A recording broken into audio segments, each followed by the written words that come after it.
Hello friend मैं शरद कुमार आप सभी का स्वागत करता हूं आपके अपने इस यूट्यूब चैनल पे जिसका नाम है रुदौली क्लासेस।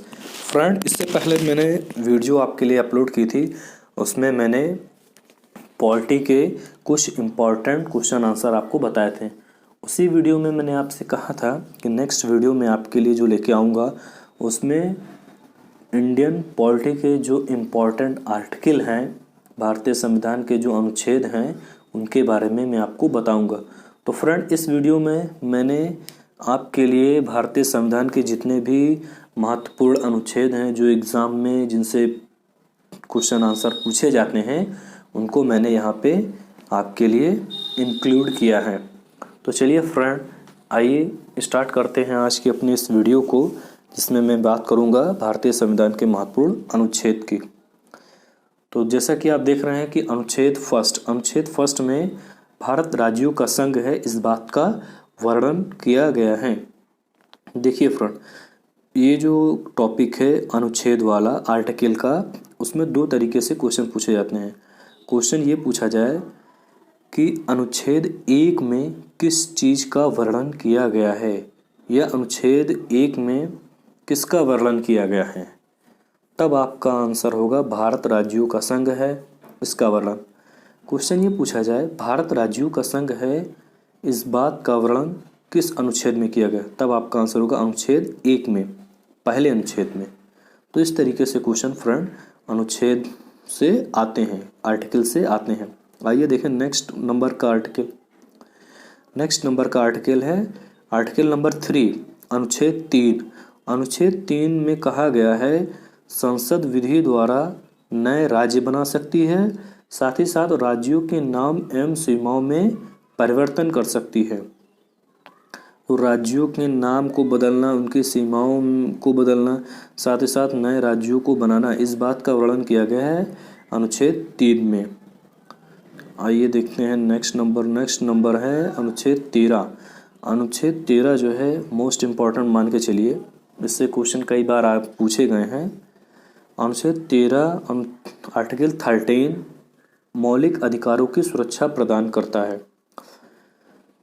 आर्टिकल 13 में कहा गया है संसद ऐसे कोई भी कानून नहीं बनाएगी जिससे व्यक्ति के मौलिक अधिकारों का हनन हो, यानी कि संसद ऐसा कोई भी नियम कानून नहीं बनाएगी जिससे नागरिकों के मौलिक अधिकार पर पाबंदी लगे या मौलिक अधिकार के उनको नुकसान हो। आइए देखें नेक्स्ट नंबर का आर्टिकल है आर्टिकल 14, अनुच्छेद 14।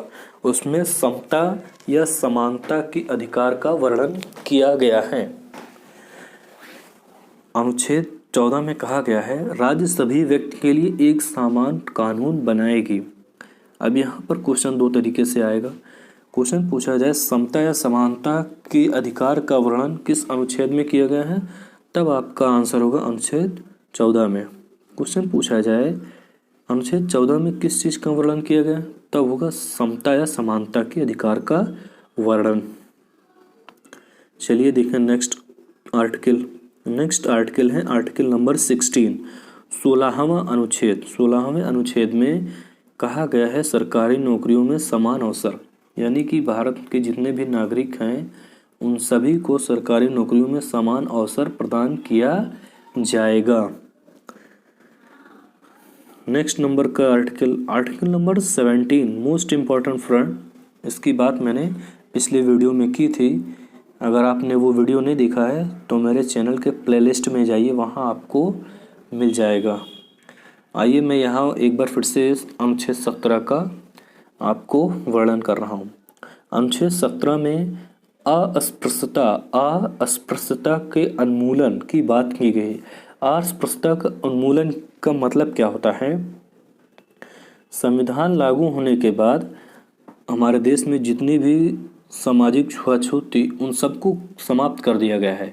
साथ ही साथ ये कहा गया अगर अब कोई भी व्यक्ति सामाजिक छुआछूत को बढ़ावा देता है या उससे संबंधित दोषी पाया जाता है तो उसको अपराधी घोषित किया जाएगा, इसके लिए उसको दंडनीय अपराध दिया जाएगा।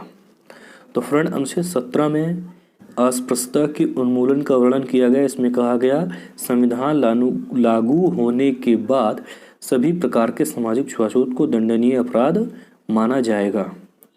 क्वेश्चन पूछा जाता है अस्पृश्यता का उन्मूलन किस अनुच्छेद में किया गया है, तो अनुच्छेद 17। अनुच्छेद 17 में किस चीज़ का वर्णन किया गया है, अस्पृश्यता के उन्मूलन का। आइए नेक्स्ट नंबर का देखें अनुच्छेद। नेक्स्ट नंबर का अनुच्छेद है अनुच्छेद 19 नंबर में अभिव्यक्ति की स्वतंत्रता का वर्णन किया गया है। अभिव्यक्ति की स्वतंत्रता यानी कि हम अपने विचारों को किस तरीके से सरकार के सामने रख सकते हैं, इस चीज़ का वर्णन किया गया है। साथ ही साथ फ्रेंड जो 19A है वो भी एग्ज़ाम में कई बार पूछा गया है। 19A में प्रेस की स्वतंत्रता का वर्णन किया गया है, यानी कि प्रेस की बोलने की आज़ादी का वर्णन किया गया है।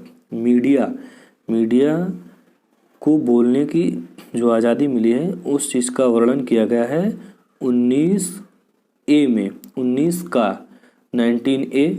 का में यहाँ से क्वेश्चन कई बार पूछा गया। 19 का में प्रेस की स्वतंत्रता यानी बोलने की आज़ादी का वर्णन किया गया है। बात करते हैं अनुच्छेद 21A में कहा गया है 6 से 14 साल के जो बच्चे होंगे उनको निःशुल्क और अनिवार्य शिक्षा देना सरकार का कर्तव्य होगा। यानी कि अनुच्छेद 21 का में 6 से 14 वर्ष के आयु के समस्त बच्चों को निःशुल्क शिक्षा तथा अनिवार्य शिक्षा का वर्णन किया गया है। और ये जो अनुच्छेद है वो फ्रेंड मूल संविधान में नहीं था, इसको बाद में जोड़ा गया है। और ये जोड़ा गया था 86 नंबर का जो संविधान संशोधन था 2002 में, उसमें ये जोड़ा गया था अनुच्छेद 21 का। अब यहाँ से देखिए क्वेश्चन पूछा जाता है। क्वेश्चन इस तरीके से होगा 21 का में किसका वर्णन किया गया है, तो आपको होगा निःशुल्क तथा अनिवार्य शिक्षा का वर्णन। निःशुल्क तथा अनिवार्य शिक्षा का वर्णन किसमें किया गया है, तब आपका आंसर होगा 21 का में 21A में। अब यहाँ से ये क्वेश्चन भी पूछा जाता है कि 86वें संवैधानिक संशोधन 2002 द्वारा किस अनुच्छेद को जोड़ा गया है, तो अनुच्छेद 21 का को जोड़ा गया है। साथ ही साथ क्वेश्चन ये भी पूछ लेता है निःशुल्क तथा अनिवार्य शिक्षा को किस संवैधानिक संशोधन द्वारा जोड़ा गया, तो 86वें संविधान संशोधन 2002 द्वारा जोड़ा गया है। आइए फ्रेंड देखते हैं नेक्स्ट क्वेश्चन। नेक्स्ट क्वेश्चन आपका ये रहा अनुच्छेद 23। अनुच्छेद 23 जो है उसमें जो है मानव व्यापार एवं बाल श्रम को निषेध किया गया, यानी कि मानव व्यापार और बाल श्रम पर रोक लगाई गई है। बात करते हैं अनुच्छेद 24 की। फ्रेंड अनुच्छेद 24 की बात करते हैं। अनुच्छेद 24 में 14 वर्ष से कम आयु के बच्चों को कारखानों या अन्य किसी भी जोखिम भरे काम पर नियुक्त करना दंडनीय अपराध होगा। इस बात का वर्णन किया गया है आर्टिकल नंबर 24 में। 23 और 24 में थोड़ा सा डिफरेंस है। उसमें मानव व्यापार और बाल श्रम का निषेध है। इसमें कहा गया कारखानों में या जोखिम भरे स्थानों पर बच्चों को काम करना दंडनीय अपराध घोषित किया गया है। तो ये 23 और 24 फ्रेंड एग्ज़ाम में आए हुए हैं, इसलिए यहाँ पे मैंने उनको भी लिखना ज़रूरी समझा आपके लिए। चलिए फ्रेंड अब बात करते हैं आर्टिकल नंबर 32 की। अनुच्छेद 32। अनुच्छेद 32 में संवैधानिक उपचारों के अधिकार का वर्णन किया है। ये जो अनुच्छेद 32 है इसमें कहा गया है भारतीय नागरिकों को यह छूट दी गई है कि वे अपने मौलिक अधिकार के संरक्षण हेतु सीधे सर्वोच्च न्यायालय के पास जा सकते हैं। यानी कि अगर भारतीय नागरिकों को ये लगता है कि उनके मौलिक अधिकार को दबाया जा रहा है या उनके मौलिक अधिकार को उनसे छीना जा रहा है, तो वे डायरेक्ट सर्वोच्च न्यायालय यानी कि सुप्रीम कोर्ट में अपील कर सकते हैं। फ्रेंड ये जो आर्टिकल नंबर 32 है, इसको हमारे जो संविधान निर्माता थे डॉक्टर भीमराव अंबेडकर जी, उन्होंने संविधान की आत्मा हृदय कहा है। अब देखिए क्वेश्चन यहाँ से बनता है या पूछा भी गया है क्वेश्चन कि किस अनुच्छेद को डॉक्टर अंबेडकर जी ने संविधान की आत्मा एवं हृदय कहा है, तब आपका आंसर होगा अनुच्छेद 32 को। साथ ही साथ क्वेश्चन ये भी पूछा गया है किस अनुच्छेद में संवैधानिक उपचारों के अधिकार का वर्णन किया गया है, तब आपका आंसर होगा अनुच्छेद 32 में। क्वेश्चन ये भी पूछा गया है किस व्यक्ति ने अनुच्छेद 32 को संविधान की आत्मा एवं हृदय कहा है, तो किस व्यक्ति ने कहा, अंबेडकर जी ने कहा। तो ये जो 32 नंबर का अनुच्छेद है वो कई बार एग्जाम में पूछा गया है और यहाँ से क्वेश्चन कई तरीके बनते हैं। मैंने आपको बताया किस किस तरीके के क्वेश्चन बनते हैं। चलिए फ्रेंड चलते हैं नेक्स्ट नंबर के आर्टिकल पर। अगला जो अनुच्छेद है वो है अनुच्छेद 40। अनुच्छेद 40 में ग्राम पंचायतों के संगठन की बात की गई है, यानी कि ग्राम पंचायतों को किस तरीके से संगठन होगा, उनके कार्य क्या क्या होंगे और उनमें कौन कौन से व्यक्ति होंगे, इस सभी बातों का वर्णन किया गया है अनुच्छेद 40 में। बात करते हैं अनुच्छेद 46 की, यानी 46 नंबर के आर्टिकल की।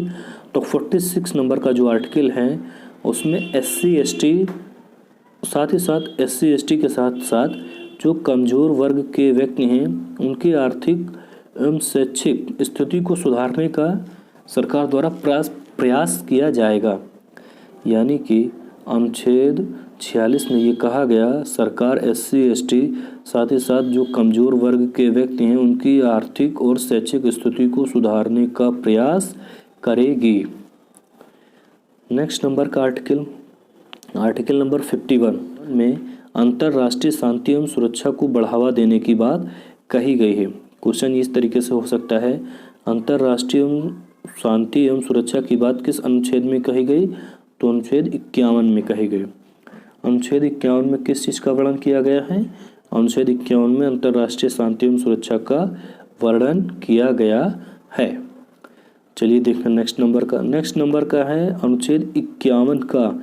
इससे पहले 51 था, अब है 51 का 51A में मौलिक कर्तव्यों को जोड़ा गया है। मौलिक कर्तव्य की बात मैंने पिछली वीडियो में की थी, अगर आपने नहीं देखा है तो चैनल के इस प्लेलिस्ट में जाइए, वहाँ आपको मिलेगा। फ्रेंड मौलिक कर्तव्य जो हैं वो मूल संविधान में नहीं थे, इनको बाद में जोड़ा गया है और मौलिक कर्तव्य के माध्यम से भारतीय नागरिकों के कुछ कर्तव्य बताए गए हैं अपने देश के प्रति। उनकी संख्या कितनी है, उनकी संख्या 11 है। तो फ्रेंड 51 का में मौलिक कर्तव्य को जोड़ा गया है। क्वेश्चन पूछा गया है मौलिक कर्तव्य को कब जोड़ा गया था, तो अनुच्छेद 51 का में जोड़ा गया था। कब जोड़ा गया था, 42वें संवैधानिक संशोधन के द्वारा जोड़ा गया था। चलिए देखते हैं नेक्स्ट नंबर का आर्टिकल है आर्टिकल नंबर 52 अनुच्छेद 52। अनुच्छेद 52 में कहा गया है भारत का एक राष्ट्रपति होगा, यानी राष्ट्रपति महोदय जी की बात की गई है अनुच्छेद 52 में, आर्टिकल नंबर 52 में। आइए नेक्स्ट नंबर का आर्टिकल देखा जाए। नेक्स्ट नंबर का आर्टिकल है आर्टिकल नंबर 61 अनुच्छेद 61। अनुच्छेद 61 में राष्ट्रपति पर महाभियोग की जो प्रक्रिया है उस प्रक्रिया का वर्णन किया गया है। राष्ट्रपति महोदय पर किस तरीके से महाभियोग लगाया जाएगा, उनको किस तरीके से हटाया जाएगा, इन सभी बातों का वर्णन किया गया है आर्टिकल नंबर 61 में, अनुच्छेद 61 में। चलिए फ्रेंड बात करते हैं अनुच्छेद 72। अनुच्छेद 72 यानी कि आर्टिकल नंबर 72।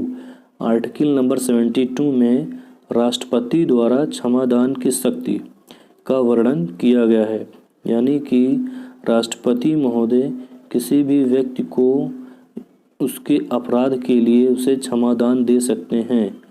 इस बात का वर्णन किया गया है अनुच्छेद नंबर 72 आर्टिकल 72 में। अब फ्रेंड मैंने नीचे यहाँ पे अनुच्छेद 161 लिया। जिस तरीके से संघ में राष्ट्रपति को यह शक्ति प्राप्त है कि वह किसी भी व्यक्ति के अपराध को क्षमा कर सकते हैं। उसी तरीके से राज्यों में राज्यपाल को भी यह शक्ति प्राप्त है कि वे अपने राज्य के व्यक्ति को क्षमादान दे सकते हैं। तो अनुच्छेद 72 और अनुच्छेद 161 ये दोनों इम्पोर्टेंट हैं। अनुच्छेद 72 में राष्ट्रपति द्वारा क्षमादान, अनुच्छेद 161 में राज्यपाल द्वारा क्षमादान। आइए देखें नेक्स्ट नंबर का आर्टिकल। नेक्स्ट नंबर का आर्टिकल है आर्टिकल नंबर 74 अनुच्छेद 74। अनुच्छेद 74 में कहा गया राष्ट्रपति को सहायता और सलाह देने हेतु मंत्री परिषद होगी, यानी कि राष्ट्रपति की सहायता और सलाह के लिए एक मंत्री परिषद की नियुक्ति की जाएगी। इस बात को कहा गया अनुच्छेद नंबर 74 में। अनुच्छेद 76 की बात की जाए, अनुच्छेद 76 में भारत के महान्यायवादी, जैसा कि 52 में राष्ट्रपति की बात की गई, ये देखिए 52 नंबर में राष्ट्रपति की बात की गई, उसी तरीके से यहाँ पे 76 नंबर में भारत के महान्यायवादी की बात की गई है। क्वेश्चन ये पूछा गया है भारत के महान्यायवादी का वर्णन किस अनुच्छेद में किया गया है, तो अनुच्छेद 76 में किया गया है। नेक्स्ट क्वेश्चन जो है वो है अनुच्छेद 78 आर्टिकल नंबर 78। आर्टिकल नंबर 78 में प्रधानमंत्री और मंत्रिपरिषद राष्ट्रपति से किस तरीके से संवाद स्थापित करेंगे, इस बात का वर्णन किया गया है आर्टिकल नंबर 78 में। यानी कि राष्ट्रपति प्रधानमंत्री और उसके मंत्रिपरिषद से किस तरीके से संवाद करेंगे, या राष्ट्रपति महोदय प्रधानमंत्री से देश के हालातों के बारे में किस तरीके से चर्चा करेंगे, उसका वर्णन किया गया है अनुच्छेद 78 में। बात करते हैं अनुच्छेद नंबर 108 आर्टिकल नंबर 108। उसमें संयुक्त बैठक, यानी कि लोकसभा और राज्यसभा के जो संयुक्त अधिवेशन होता है, जिसको संयुक्त बैठक बोला जाता है, उसका वर्णन किया गया है अनुच्छेद नंबर 108 में। इम्पॉर्टेंट क्वेश्चन है, पूछा गया है, क्वेश्चन पूछा जाता है संयुक्त बैठक का वर्णन किस अनुच्छेद में किया गया, तो अनुच्छेद नंबर 108 में। ये देखा जाए 110 नंबर में बताया गया है धन विधेयक से संबंधित है। 110 नंबर में बताया गया है कि किस विधेयक को धन विधेयक माना जाएगा, यानी कि धन विधेयक का वर्णन अनुच्छेद नंबर 110 में किया गया है। किस विधेयक को धन विधेयक माना जाएगा, इस बात को बताया गया है अनुच्छेद 110 में। आर्टिकल नंबर 110 में धन विधेयक का वर्णन किया गया है। बात करते हैं आर्टिकल नंबर 112 यानी 112वें अनुच्छेद की। तो 112 नंबर का जो अनुच्छेद है उसमें वार्षिक वित्तीय विवरण यानी कि जिसे आप बजट कहते हैं, उसका वर्णन किया गया है। अब फ्रेंड क्वेश्चन ये पूछा गया था कि भारतीय संविधान में बजट को किस शब्द से अंकित किया गया, यानी बजट को किस शब्द से लिखा गया है, तो आंसर होगा वार्षिक वित्तीय विवरण। यानी कि बजट शब्द न लिखकर भारतीय संविधान में वार्षिक वित्तीय विवरण शब्द लिखा गया है, इसी को हम बजट शब्द कहते हैं। क्वेश्चन पूछा जाता है वार्षिक वित्तीय विवरण का वर्णन किस अनुच्छेद में किया गया है, तो अनुच्छेद 112 में। 112 में किसका वर्णन किया गया है, तो वार्षिक वित्तीय विवरण का।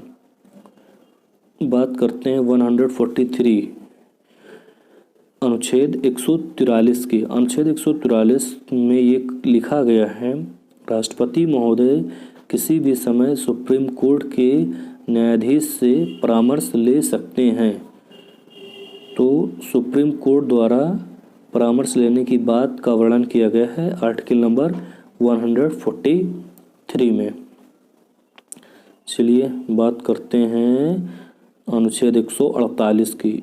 अनुच्छेद 148 आर्टिकल नंबर 148 में भारत के नियंत्रक एवं महालेखा परीक्षक की नियुक्ति का वर्णन किया गया है, यानी कि महालेखा परीक्षक और नियंत्रक की किस प्रकार से नियुक्ति होगी इसका वर्णन किया गया है आर्टिकल नंबर 148 में।